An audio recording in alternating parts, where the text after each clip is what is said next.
September 14th, 2019. I'm Christiana Ellis, and this is 5 More Minutes. And I'm hoping, with fingers crossed, that I don't get that weird video distortion thing happening today like I have the last couple of days for no obvious reason. Anyway, assuming that you can see and hear me, I am going to today talk a little bit about the movie It Chapter 2, which I went and saw last night. And I know it's not exactly the timeliest review now because it's been out for a little bit, but I'm going to review it anyway because now I've seen it. So with a little bit of a recap, I saw and enjoyed the first It movie. I remained at the time a little bit frustrated that I don't know if I entirely agree that splitting the movie into having one part be just the kids' part of the story and then the second half being the rest, if for no other reason than the fact that the second movie ends up having to include a lot of stuff with the kids anyway, because the two halves of the story actually really rely on each other, because you lose some of the resonance between the two halves of the story. And so they kind of ended up having to do, like, the second half of the movie has to include like an extra third of it being about the kids anyway. But that said, at a certain point, from the practicalities of Hollywood are that it's hard to make a 5-hour movie, although apparently they're working on a version of the film that combines the two in that way. So who knows? That might be interesting. But let me just, I guess, get back to saying about the first movie that I enjoyed it.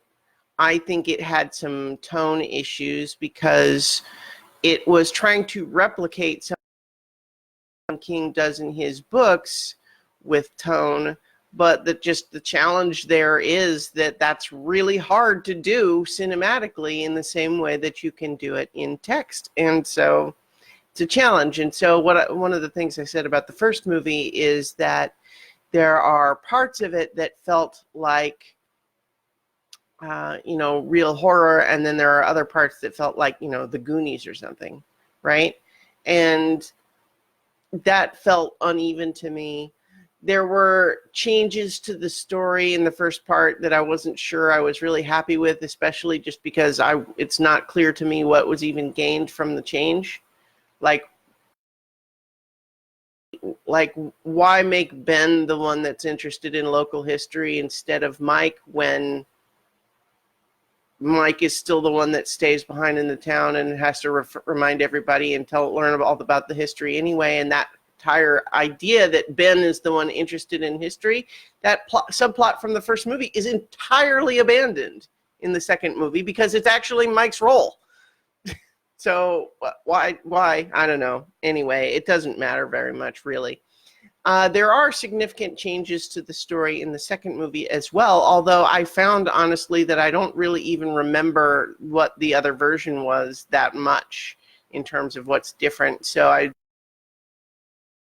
there was less of me saying, hey, wait, why did they do that? Okay. I'm taking a lot of time to not actually talk about It Part 2. What I'll say about It Part 2 is that it's very scary. There are several places where it elicited to me an actual involuntary squeal of alarm in a couple of places, which is unusual for me. It's pretty scary. I mean, a lot of the scares are sort of effects driven, which is, the typical for horror movies these days, which is fine. I thought that, I think inherently the adult problems of the adult versions of the Losers Kids are more interesting to me. I relate to them more. Overall, it's just kind of a big sort of concluding adventure.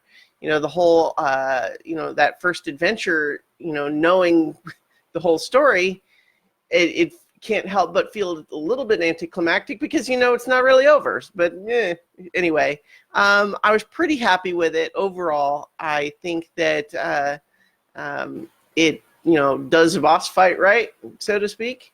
There is a little bit of a blip right towards the end with this ritual that they're doing, which is very different than the similarly titled ritual in the book, and works, I think, better on film than the other one would have. But there's a whole bit where it's made clear that Mike wasn't completely honest with them about everything about it, and then they're mad, but then they still have to fight Pennywise, and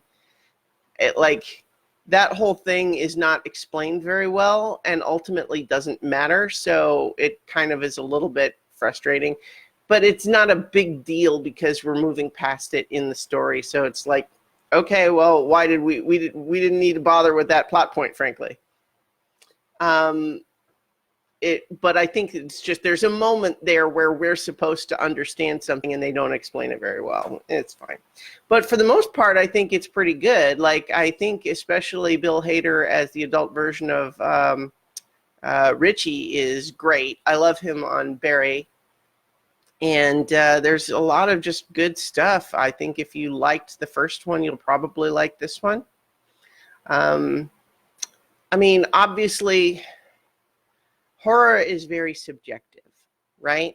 And so there's always going to be things that people react to in different ways. And so for that reason, it's sometimes hard to do universal recommendations for horror movies because not everyone reacts the same way. For example, been some news in the headlines about how the fact that the movie opens with a hate crime is, very viscerally unpleasant.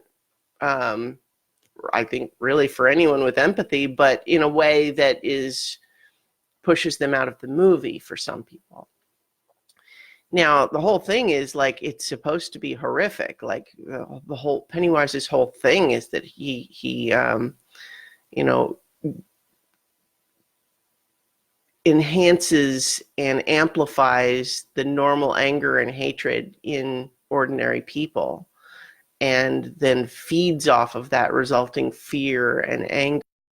So to include that moment does actually, it propels the story, and it makes the, it shows the horror of what Pennywise is and does. But for someone who's wanting just like a fun roller coaster escape, having something feel too real or too personal to them can push them out.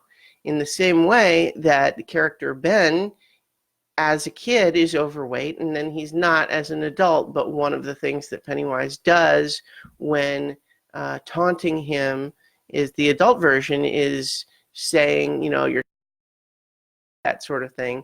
And, for some people that is going to be too personal, and it starts making them be in their own head about that and not in the story, even though it's absolutely the sort of thing Pennywise would say. So it's that sort of thing can be very subjective. So I'm certainly not going to tell anybody that their reaction to any of that is wrong.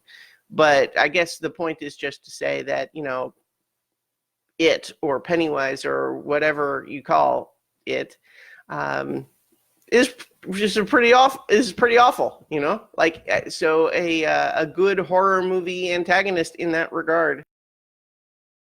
But so overall, I was pretty happy with it. So I'm going to go ahead and leave it there, I think, for right now. And reminder that because we concluded the rewatch of Gravity Falls last week, tomorrow I am initiating a new rewatch series for Cowboy Bebop. So join me tomorrow for 5 more minutes, and we'll be talking about episode 1 of Cowboy Bebop. So in the meantime, talk to you tomorrow for 5 more minutes.